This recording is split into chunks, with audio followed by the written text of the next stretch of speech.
lot of coverage in the media about the death of Ejaz Choudry. Now, first and foremost, something clearly went wrong, and to try and get to the bottom of that is what this whole process should entail. Secondly, we know that police responding to mental health cases is an issue that should be addressed at a larger societal forum. It's not something that the police are trained to do, it's not something that they're geared to do.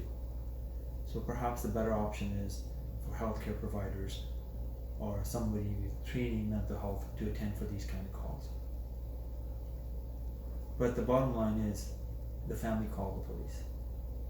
They didn't call a healthcare provider, they didn't call a counselor, they didn't call a therapist, they called the police. And we all know the police have firearms. What we don't know is how many times in the past the families called the police. We don't know what the nature of those calls were in the past, and we don't know why the police officer attended in the numbers that they attended, and we don't know what the past experiences and knowledge of these police officers are. What we do see is a video of police officers in a balcony trying to get in. There's a conversation and there's shooting. Nobody except for those officers is able to see what transpired inside that room. For us, it would be just conjecture and guessing. What did he do? What was he doing? The family has their own view, has perspective about what Mr. Ejaz Choudry was like, and we have no reason to doubt their perspective. But there's a proper forum for that. There's a proper venue for these kinds of allegations. The allegations that the family wishes to make, that the conduct of police is above and beyond, should not have happened, that can all be dealt with in a civil proceedings. Now people are calling for public inquiry. Well, what is the public inquiry for? You want to look into the conduct of the police officers who attended? Well, the SIU is investigating. The Special Investigation Unit has not come back with their findings yet. And what if they come back and say the police officers acted inappropriately? What if they come back and say, yes, some of these officers need to be charged? Are we still going to ask for a public inquiry about the conduct of these officers? So the first and foremost thing is you need to wait. You need to wait and see what the result of the SIU investigation is. If you're not satisfied, continue to push for the public inquiry. But you have to first sit down and enumerate what is it and why is it that you want a public inquiry. What is the reason behind it? Are you trying to address the issue of mental health individuals being assisted by police? Or are you trying to address the larger racial societal issue? You have to enumerate that appropriately. Now the problem with this case is you've got the family members with their own perspective about Mr. Ejaz Choudry.